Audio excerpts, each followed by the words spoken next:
As the game was slowly collapsing around his young shoulders Sunday night, debris piling up, chanting fans closing in, Walker Buehler turned to his puzzled infielders with one last show of his renowned confidence.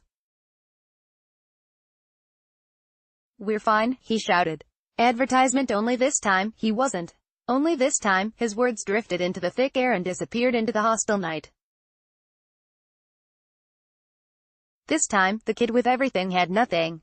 He couldn't find his composure. He couldn't find his focus. And, my goodness, he couldn't find the stinking strike zone. This time, reality bit, taking a chunk out of the growing Dodgers legend of Walker Buehler while biting into a National League Division Series with the Atlanta Braves that is suddenly closer than it should be. Before his second inning pronouncement, Buehler had walked Nick Markakis on 4 pitches, given up a bloop single to Ozzie Albies on a 2-0 pitch, intentionally walked Charlie Culberson and walked pitcher Sean Newcomb with the bases loaded for the game's first run. 5 pitches after that pronouncement, he threw a fastball that Ronald Acuna Jr. ripped into the left field stands at SunTrust Park for a grand slam to give the Braves a 5-0 lead that eventually became a 6-5 Game 3 victory, shortening the Dodgers' lead to 2-1 in the best-of-5 series.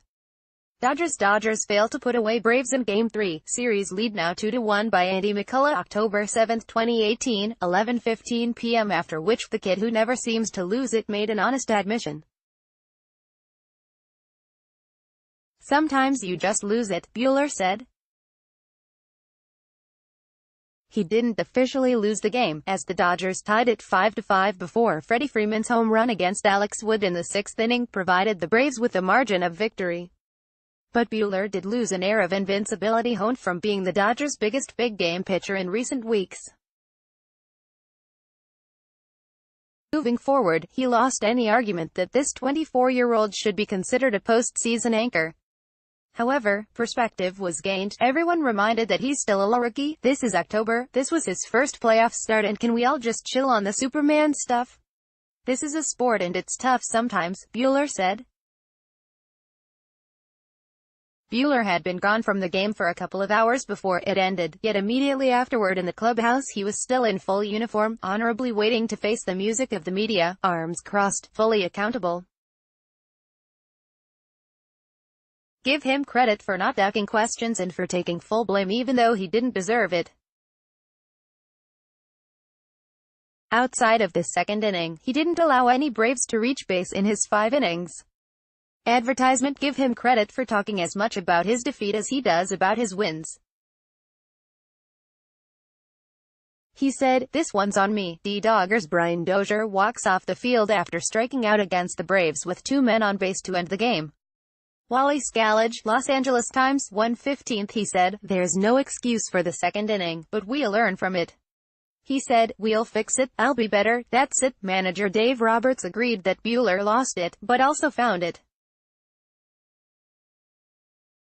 "He did lose his focus, I think, in that point in time," said Roberts. "And in the beginning, the focus seemed so fine." Buehler took the mound having given up 2 runs in his last 26 2/3 innings spanning 4 stars, with an 0.67 earned run average since Sept. 14. He also authored a brilliant outing in Game 163, giving up 1 hit to the Colorado Rockies in 62/3 innings for the win that put the Dodgers in this NLDS. The kid was the man, and when he breezed through the first inning while retiring the Braves on 5 pitches, it seemed like his role would continue. But then he began the second inning by throwing 4 consecutive balls to Markakis.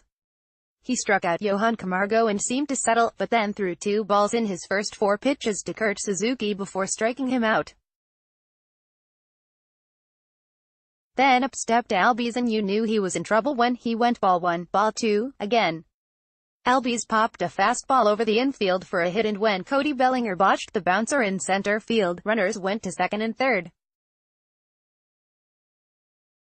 Column: Did you think the Dodgers were suddenly a changed team just because the playoffs started? By Dylan Hernandez, October 7, 2018, 11:25 p.m. Culberson was intentionally walked to load the bases because career -.042 hitting pitcher Newcomb was up.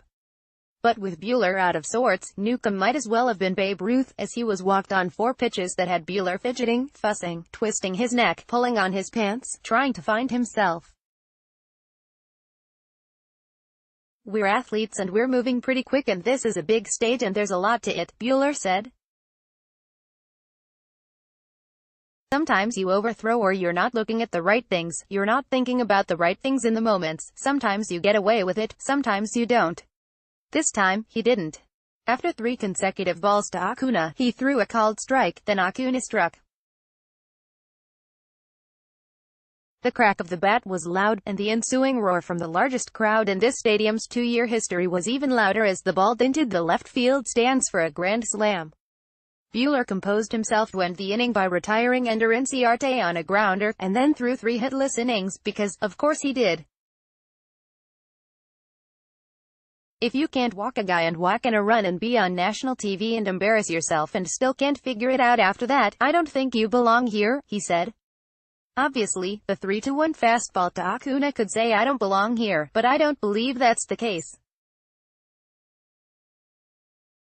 "I'm excited to pitch in this atmosphere again, and we'll do better," I believe him. Anybody who has watched him blaze through his rookie season must believe him. Yes, he was right, he's fine. Just not Sunday, on a kid's hot and humbling welcome to the playoffs.